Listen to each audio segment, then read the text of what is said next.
Hello dear children, welcome back to your science class. Today I am going to discuss a very interesting topic with you, that is, let's walk deep inside a leaf. So let us start.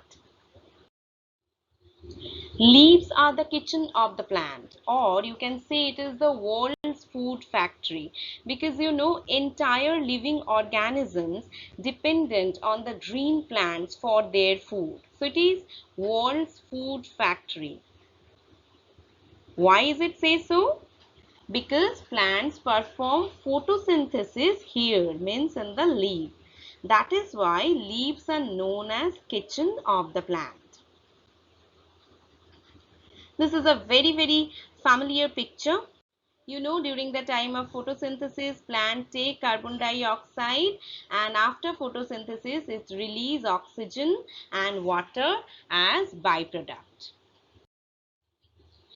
Leaves are of different shapes and size, just like this. You can see plenty of different shapes and size of leaves are existing in the living world. Even they are of different colors, like this or this or this. That depends on the pigment present in the leaf. Pigment determines the color of the leaf. These features like shape, size and color we can see from the outside of the leaf. But if we want to go deep inside a leaf, what we will see? Let's check it out. See, this is the cross section of leaf. If we cross section a leaf, we can see this structure under a compound microscope. Upper epidermis, this is the outermost layer of the leaf which we can see, and lower epidermis, the lower surface of the leaf which we can see.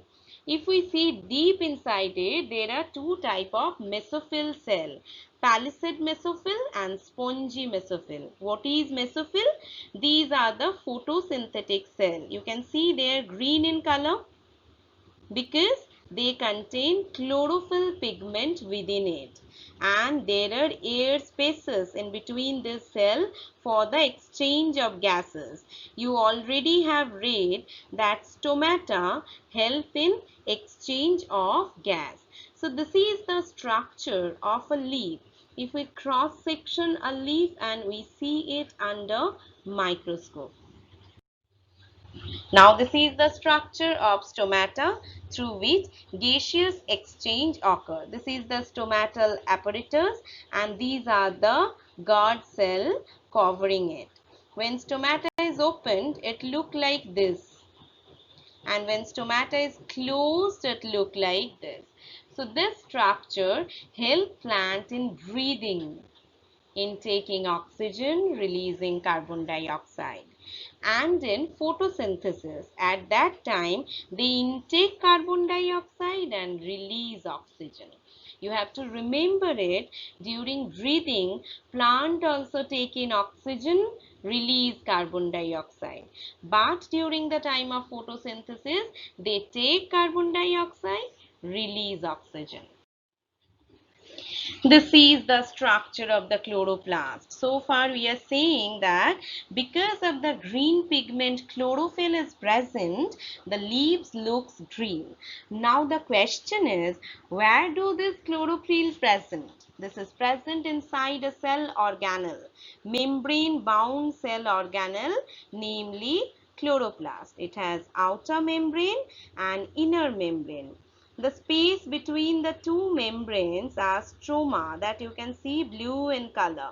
And this plate-like structures are known as thylakoids. And a stacks of plates together known as granum. This granum are connected through lamella. Now inside this thylakoid, chlorophyll is present, right? So inside the leaf, there are mesophyll cells that are green in color. Inside the mesophyll cell, there is chloroplast.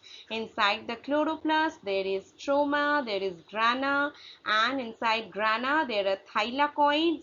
Inside that thylakoid, the green pigment chlorophyll present. Now see, function of the chlorophyll. Chlorophyll has the capacity to absorb sunlight. It can absorb both blue and red light of the sun, but it's a poor absorber of the green light. That's why it reflects green light and we see leaves green in color. After taking that sunlight, it converts the solar energy into chemical energy. So it takes sunlight, it takes carbon dioxide, water, and prepared food for the plant and for the entire living world, and also produce oxygen. That is also a very essential thing for the survival for the living world. So this is what is the function of the leaf. I hope you have really enjoyed the lesson. See you in the next lesson. Thank you.